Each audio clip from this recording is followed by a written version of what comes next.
Welcome to Hot Flashes. I'm Helen Quigley, and this is a podcast made from inspiration and perspiration. Each episode features 2 monologues about menopause, and I ask the writer and my friend Rebecca Yeo about the story behind them. I don't know about you, but my social media feeds are filled with miracles, pills, workouts and devices to help with perimenopause. Most of them absolute bobbins. One myth that continues to perpetuate is that Japanese women don't have menopause. Of course they do. But as Yumi points out in the Soy Secret, it's not a single ingredient that helps with the symptoms. First though, we're dipping into Shakespeare for some inspiration. How could we not? Last week we speculated on why Snow White's stepmother might have been painted as evil. This time it's a first-hand account from another iconic character. This speech might sound familiar, but maybe it was just a very early draft. Out damn menopause. Lady Macbeth wasn't just mad at her husband. She was murderously mad at her husband. Oh, she's murderously mad at her husband. Well, so, the out damned spot, Lady Macbeth. I don't know, is it a monologue or is it a soliloquy? I'm not sure. It would be a soliloquy. Yeah, yes. It would be a soliloquy. Menopause soliloquy is not quite as catchy though. No.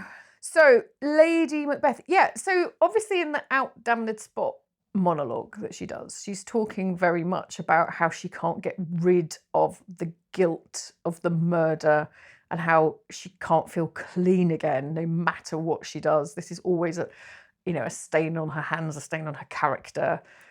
And so it was really that sense of I can't get rid of what is happening to me. I just wish I just wish it would all go away. I wish I could get some sleep. I wish I could get some rest. I wish I wasn't flying off the handle all the time. And I don't have any ability to rid myself of it. So it was almost like wanting to wash menopause out of her in the same way that she wanted to wash the guilt of murder out of her. So that's where that came from. And again, in terms of sort of my creative background, I was really fortunate to grow up in a house with parents who were very into amateur dramatics, were very into taking us to theatre. When my friends were going to pop concerts and seeing James at Wembley and other indie bands, we were going to see Shakespeare and Carmen and Blithe Spirit. So yeah, that's where that came from. And that was really interesting to write because I wrote it in our language and then I kind of reverse engineered it back into what it would have been in Shakespearean language. And that's with my sister at the moment. She's very good at this kind of thing and she may well edit it some more, I think.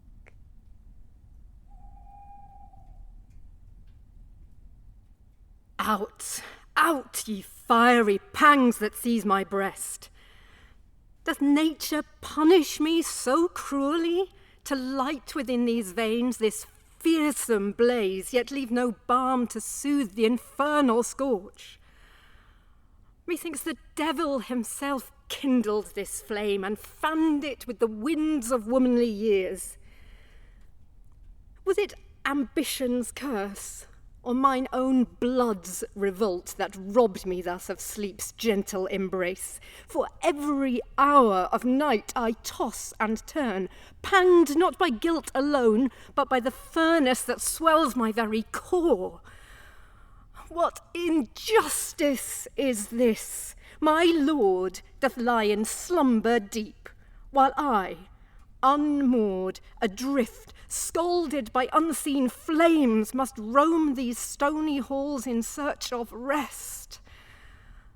Come, soothing night, the mother of all dreams, wrap me not in guilt nor spectres grim, but in cool, silken airs to quench this fire.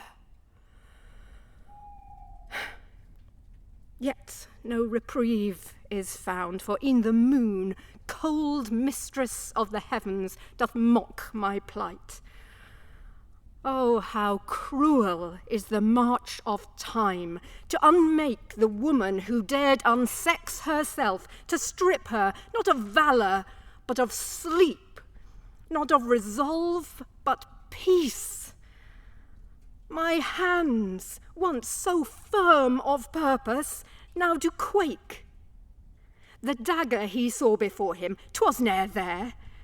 Yet now my brain revisits visions clear, a goblet overturned in graceless haste, a household word forgot, my lord's cold gaze.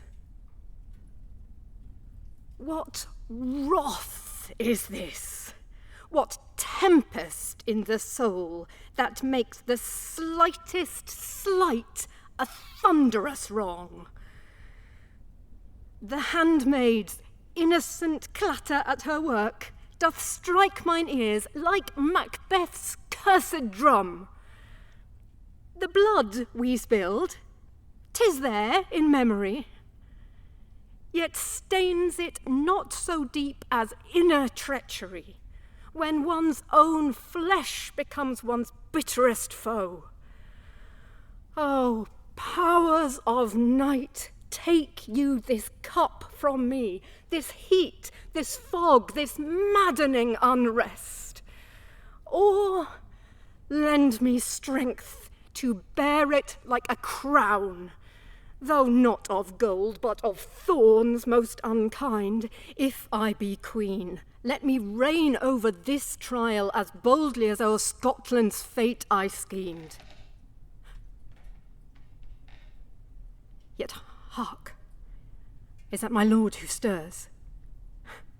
He wakes, serene and hale in body still, while I, poor wretch, am left to bear alone my blazing torment and the frost of his disdain.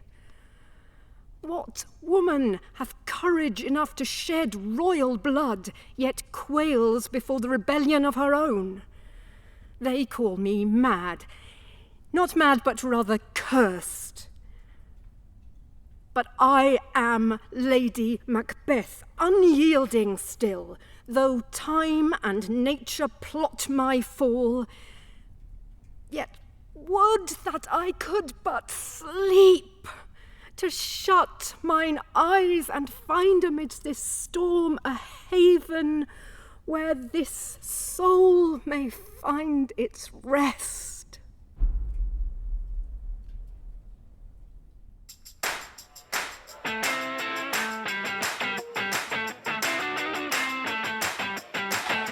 Menopause affects women all over the world, and there does seem to be this perception that we should all be doing what women in Asia and East Asia are doing and eat more soy, tofu. That's the answer. But it's only the answer within the context of your entire life. So the Soy Secret. So this is the character who says this, not what she says, but the character who says this comes from somebody who is a wonderful Qigong practitioner who I sometimes spend some time with on Eastbourne Beach doing Qigong in the sunset on the beach on lovely days. And so this is all about, well, how much could we assuage menopausal symptoms if we just went back to eating the way we ate 100 years ago, before there was ultra-processed food, before there was emulsifiers and thickeners and all of the things that are in a lot of the foods we eat today, even if we try and avoid them, you know, the kind of oils that we ate, it was just very different. And this is one of the things that I'm personally playing with a lot at the moment is, if I really, really eat clean, does that have a significant effect on my symptoms? I can hear them whispering. The other women in my yoga class. Oh, Yumi, how do you do it? You're always so calm. No sweating through your silk blouses. No midnight wrestling with your duvet. And I smile politely because, you know, it's not polite to gloat. But inside, I'm thinking, soy. It's the soy. While they're guzzling wine and chasing cheese with chocolate, I'm savouring miso soup and tofu, isoflavones, nature's little gift to women, a secret handshake with estrogen, and the best part, it's not even hard work. I've been eating like this since I was a child. Every meal, a little tofu, a little seaweed, some fermented magic in a bowl of miso, sushi, sashimi. But it's not just food. It's the way of life. Walk more, stress less. Take a deep breath and enjoy the view. Of course, I didn't think about any of this until my Western friends started explaining it to me. You don't get hot flushes because you eat so much soy, they said, wide-eyed, clutching their iced water bottles. And I thought, so that's why my grandmother always looked so cool, fanning herself in Kyoto summers. I want to tell them, it's not just one thing. It's not a magic tofu pill. It's a way of living, respecting the body, eating the rainbow. But they don't really want to hear that. They want the shortcut, the quick fix. So I let them believe it's the soy, and I pass the edamame. And when they complain about night sweats, I just smile and pour them another cup of green tea. Life is simpler when you listen to your body, and mine is quietly whispering, more miso, less drama.